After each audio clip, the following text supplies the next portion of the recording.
pendiri NU yang bernama Kiai Haji Muhammad Hashim Al-Ash'ari menulis sebuah kitab untuk mengingkari orang-orang yang melakukan maulid Nabi. Dia menulis sebuah risalah judulnya At-Tanbihatul Wajibat Liman Yasna'ul Maulida bil Munkarat. Peringatan-peringatan yang wajib terhadap orang-orang yang melakukan maulid dengan kemungkaran. Oh, nggak ngaji ini, celeng berarti Wahabi mereka. Saya tidak ingkari bahwasanya sebagian ulama Syafi'iyah membolehkan acara maulid Nabi. Contohnya seperti Al-Hafidh Suyuti, kemudian juga Ibnu Hajar Al-Haytami, kalau tidak salah juga Abu Syamah. Ini di antara ulama Syafi'iyah yang membolehkan maulid Nabi. Tetapi ikhwani fillah azanillahu iyyakum, meskipun ada khilaf di antara para ulama, namun yang rajih maulid Nabi tidak boleh dikerjakan. Kenapa bisa demikian? Pertama, kita melihat maulid Nabi yang dibolehkan oleh para ulama. Maulid Nabi yang dibolehkan oleh para ulama adalah dengan membaca sejarah Nabi, kemudian berkumpul-kumpul membaca sejarah Nabi, kemudian bersedekah, berbuat kebaikan pada hari tersebut sebagai rasa syukur atas kelahiran Nabi sallallahu alaihi wasallam. Bukan acara berhura-hura, bukan acara pawai-pawai.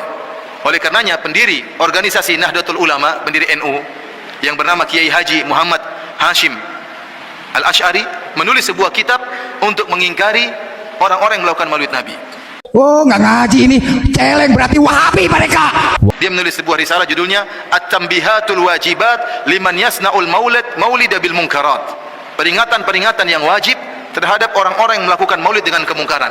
Hashim Al-Ash'ari termasuk ulama yang membolehkan acara maulid. Tetapi tatkala dia melihat acara maulid dilakukan dengan praktek-praktek kemungkaran, maka dia ingkari acara tersebut. Dan saya nukil dalam buku saya ini, ya, scan dari buku beliau. Dan saya punya bukunya, saya tinggalkan di kota Madinah, tapi bukunya ada dan bisa didapatkan di pondok-pondok NU. Cari judul buku yang judulnya At-Tanbihatul Wajibat Liman Yasna'ul Maulid bil Munkarat. Peringatan-peringatan yang wajib terhadap orang-orang yang melakukan kemungkaran dalam maulid. Bapak ibu lagi mahal qiyam, ya Nabi salam alaika. Mereka datang bawa pentungan, ibu-ibu, bapak-bapak dipentungin, disuruh bubar. Apa?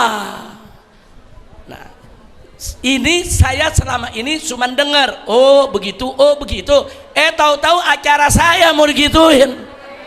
Wah, ini orang tamburan lain. Di antara kemungkaran-kemungkaran yang diingkari oleh beliau dalam acara maulid adalah pertama, bercampurnya atau ikhtilat antara lelaki dengan perempuan. Ini beliau ingkari. Beliau melihat orang-orang melaksanakan acara maulid, ternyata laki-laki dan wanita pada bercampur. Ini kemungkaran, kata beliau. Tidak boleh acara maulid dengan cara seperti ini. Bahkan saya lihat sendiri di Mesir, di Mesir adalah bagaimana orang-orang melaksanakan acara maulid sampai ada dansa-dansanya, laki-laki dengan perempuan. Ya, itu orang kreasi masing-masing. Antum kira yang melaksanakan acara maulid semuanya orang-orang soleh? Orang-orang buruk pun mengadakan acara maulid. Para pemimpin mukhamar juga acara maulid, sehingga tatkala mereka acara maulid, mereka bebas berkreasi. Masing-masing punya kreasi sendiri. Kalau yang melaksanakan orang-orang soleh masih mending, mungkin cuma pengajian, kemudian makan-makan selesai. Tapi kalau yang melaksanakan orang-orang nggak tahu agama, akhirnya tadi ada percampuran laki-laki perempuan, kemudian adanya joget-jogetan, menari antara laki-laki dengan wanita. Ini tidak benar. Yang kedua yang diingkari oleh beliau, oleh Kiai Haji Hashim Ash'ari, adanya strik ini semacam sandiwara. Jadi acara maulid dibuat dengan acara sandiwara. Ini bukan pentas seni. Acara maulid bukan pentas seni, ya ikhwan. Acara maulid kalau yang dibolehkan oleh para ulama untuk mengenang nikmat yang Allah berikan dengan dilahirkannya Nabi SAW, bukan pentas seni.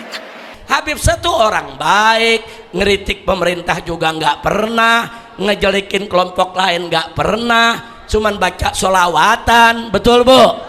Begitu juga Habib Novel Al-Idrus yang dari Solo, saudara, acaranya juga dibatalkan. Jadi banyak tempat-tempat habaib di Jawa Tengah, Jawa Timur, seenaknya serbu batalin. Bahkan ada satu acara lagi mahal qiyam dibubarin. Sekarang kita lihat, subhanallah, saya kemarin ke Serang, ke Anyar, lihat orang-orang bikin acara maulid sambil membuat patung kalajengking, patung kuda, kemudian pawai, kemudian mobil ditempel dengan uang dolar. Saya bilang, apa hubungannya? Apa dengan buat patung-patung ini menambah iman? Justru ada ijma ulama tidak boleh membuat patung-patung makhluk yang bernyawa, tidak boleh. Ini malah dipakai buat acara maulid. Kenapa? Yang melakukan orang-orang nggak ngerti, tidak tahu syariat. Kemudian kalau bikin pawai-pawai ini, bikin pawai kira butuh waktu sedikit, butuh waktu banyak. Perlu begadang, kemudian mungkin desainnya, kemudian beli ininya, kertasnya butuh biaya, bikin macam-macam. Akhirnya jadilah patung kuda atau patung apa, patung kalajengking macam-macam. Terus bikin patung seperti, apakah menambah iman? Iman jadi tinggi gara-gara bikin patung-patung tersebut atau menambah dosa? Akhirnya apa? Acara maulid rame-rame, acara sholat zuhur hilang orang semua, tidak ada yang sholat zuhur berjamaah. Ini diingkari oleh siapa? Pendiri NU. Di antara perkara yang diingkari dalam acara maulid adalah alat-alat musik seperti seruling dan yang lainnya. Hanyalah yang dibolehkan adalah rebana. Jadi Hasim Asy'ari mengatakan, kalau acara maulid, karena ini adalah perayaan, kata dia, boleh, tapi rebana saja. Lebih dari rebana enggak boleh. Ya, dan ini dalam syariat juga disebutkan. Ulama 4 mazhab bersepakat bahwasanya alat musik hukumnya haram. Yang diperbolehkan hanyalah rebana, itu pun dalam acara-acara perayaan seperti Idul Fitri, Idul Adha dan walimah. Oleh karenanya Hasim Asy'ari mengatakan demikian juga maulid boleh pakai rebana. Lebih dari itu tidak boleh, seperti seruling dan yang lainnya. Bagaimana kemudian acara maulid dengan pakai gitar, dengan putar lagu dangdut? Ya, aduh, ini acara maulid. Apakah nambah iman dengan dangdutan goyang-goyang, nambah iman kepada Allah dan Rasulnya? Nambah mencintai Nabi? Tidak ada. Kemudian di antara yang diingkari oleh Hasim Asy'ari, mubadzir dalam mengeluarkan harta untuk perkara yang berlebih-lebihan dan tidak bermanfaat. Iya, bikin kue banyak-banyak. Apa ini seperti ini yang diinginkan oleh Nabi SAW? Kalau mau cara maulid seperti perkataan para ulama, kumpul uang kasih orang miskin. Itu maulid yang benar. Kalau mau melaksanakan maulid, sebagaimana pendapat sebagian ulama. Baca sirah Nabi, bagaimana Nabi dilahirkan, bagaimana perjalanan hidup Nabi, bagaimana dakwah Nabi, nambah iman itu. Kemudian bersedekah kepada fakir miskin. Disebutkan perkara yang diingkari juga adalah joget dan tari-tarian. Ada acara joget dan tari-tarian dalam acara maulid, ini diingkari juga. Nyanyian-nyanyian, ini juga diingkari dalam acara maulid. Apalagi ini saya sebutkan tadi, ini ringkasan dan saya sebutkan bukti-buktinya dari buku beliau, perkara-perkara yang diingkari oleh Hasim Asy'ari yang terjadi di acara maulid. Bagaimana lagi dengan kemungkaran yang lebih dari itu? Contohnya apa? Meyakini Nabi ikut hadir dalam acara maulid. Ini sering diyakini oleh banyak orang-orang yang melaksanakan maulid, sehingga mereka mengadakan acara berdiri menyambut kedatangan Nabi, berdiri. Qala al-badru alaina. Kenapa Nabi datang ikut maulid? Subhanallah, ya. Itu pun hadisnya lemah, hadis dhaif, Qala al-badru alaina. Itu pun Nabi masuk ke kota Madinah, bukan datang ke Pondok Indah atau ke kemudian berdiri mengatakan Qala al-badru alaina. Ini meyakini apa? Meyakini ruh Nabi keluar dari kuburan. Ini tidak benar. Ini khurafat, ya ikhwan. Para sahabat waktu Nabi meninggal, mereka semua menangis mereka. Nabi SAW meninggal. Kalau ruh Nabi masih bisa keluar, mereka tidak perlu menangis, kan bisa ketemu Nabi kapan-kapan saja. Terus telah terjadi banyak permasalahan tatkala Nabi setelah meninggal, banyak peperangan, terjadi kaum muslimin yang terbunuh. Namun tidak satu orang pun dari sahabat datang ke kuburan Nabi, wahai Nabi, saya mau diskusi. Tidak ada. Ali bin Abi Thalib khilaf dengan Muawiyah, khilaf yang sampai terjadi pertumpahan darah. Kenapa Ali dan Muawiyah tidak datang ke kuburan Nabi mengatakan, ya Rasulullah, kami khilaf, tolong beri jalan solusi kepada kami. Kalau ruhnya Nabi masih bisa keluar, tentunya masih bisa diskusi. Dan ini khurafat. Dan ikhwani fillah azanillahu wa iyyakum, kalau ruh Nabi bisa keluar, logikanya begini. Sekarang ada orang melaksanakan maulid 100 maulid atau 5 maulid lah di tempat yang berbeda pada waktu yang sama. Berarti Nabi waktu keluar gimana? 5 ruhnya langsung terbelah 5. Satu sebelah sana, satu sebelah sana, satu sebelah sana. Yang lebih parah daripada itu, meyakini Nabi keluar dengan jasadnya dari kuburan. Ini benar ya. Seperti Thariqah Rifaiyah. Ahmad Rifai, yang dikatakan ada orang khilaf tentang Ahmad Rifai, apakah dia Habib, keturunan Nabi atau bukan. Tapi dia mengaku dan dikatakan oleh para pengikutnya, Ahmad Rifai ini pernah datang ke kota Madinah pada tahun sekian.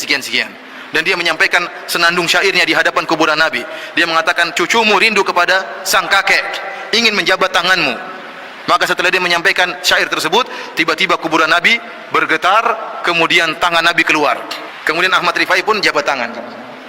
Ini khurafat. Ya kalau keluar sekalian, ngapain tangannya saja kemudian keluar masuk lagi? Ini tidak ada. Ini khurafat, tidak ada dalam sejarah-sejarah yang tentang kota Madinah, enggak ada disebutkan pernah terjadi heboh tangan Nabi keluar. Dari mana seperti ini? Apalagi seperti salah seorang sufi yang terkenal di Banjarmasin, dan videonya masih ada di YouTube. Dia mengatakan, saya datang ke kota Madinah, tiba-tiba kuburan Nabi bergetar, cuk-cak gitu katanya. Kayak film karton gitu. Kemudian Nabi keluar dari kuburan, kemudian Nabi datang cium lutut dia. Nabi cium lutut dia. Ini penghinaan terhadap Nabi. Itu terjadi bukan tahun 700, 600 Hijriah, tidak. Terjadi pada tahun 2000-an Masehi. Ini penipuan besar-besaran.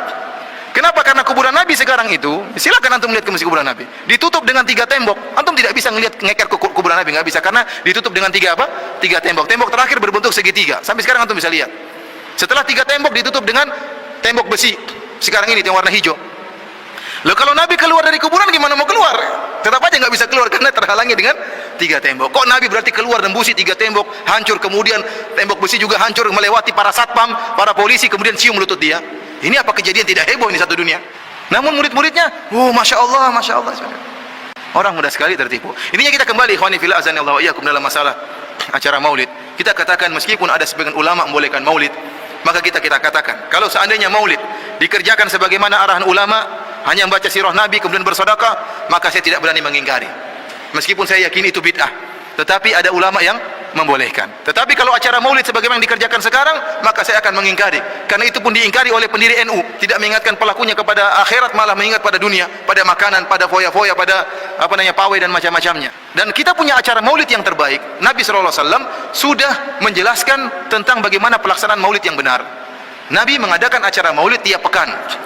Rasulullah SAW setiap hari Senin berpuasa. Tatkala ditanya, wasu'ila an siyami yaumil itsnain, Rasulullah SAW ditanya tentang puasa hari Senin, maka Nabi berkata, dzaka yaumun wulidtu fihi, itu hari di mana saya dilahirkan. Oleh karena Nabi bersyukur dengan berpuasa. Karenanya kalau kita ingin bermaulid sebagaimana maulidnya Nabi, setiap hari Senin berpuasa. Bukan setiap tahun makan-makan, tapi setiap hari Senin berpuasa. Yang sekarang saya lihat seperti di Anyar, ya, tanya-tanya orang-orang Anyar, orang Cilegon, ya, maulidnya sebulan penuh. Ini butuh waktu banyak, berapa biaya sebulan penuh acara maulid. Kalau kita tanya kenapa? Karena kita cinta kepada Nabi, satu hari nggak cukup, harus 1 bulan. Kita bilang sekalian aja setahun penuh maulid Nabi terus. Jadi yang maulid yang benar, yang tanpa biaya, rutinitas mendekatkan diri kepada Allah adalah puasa setiap hari Senin. Masa kita mau ganti cara maulid Nabi dengan cara maulidnya orang-orang sekarang? Dan yang menyedihkan, maulid Nabi dijadikan sebagai standar keimanan seseorang. Kalau ada orang melaksanakan maulid, Masya Allah cinta kepada Nabi. Tapi kalau ada orang rajin sholat 5 waktu berjamaah di masjid, rajin puasa Senin Kemis, rajin bersedekah, tapi tidak acara maulid, kamu tidak cinta kepada Nabi. Akhirnya apa? Orang-orang menemukan barometer baru dalam menunjukkan cinta kepada Nabi. Akhirnya apa? Acara maulid digemari oleh seluruh pelaku maksiat. Orang semua pelaku maksiat datang kalau acara maulid. Coba sunnah Nabi yang sebenarnya, sholat berjamaah 5 waktu, nggak ada yang datang. Mana mau peminum khamar sholat di masjid? Ini sunnah Nabi yang sebenarnya. Tidak ada pezina mau datang ke masjid atau melaksanakan sunnah Nabi yang sebenarnya. Tetapi kalau acara maulid semuanya hobi, semuanya datang. Karena mereka telah menemukan satu alternatif untuk menunjukkan rasa cinta kepada Nabi SAW dengan acara-acara seperti itu. Sunnah-sunnah yang lainnya mereka tinggalkan.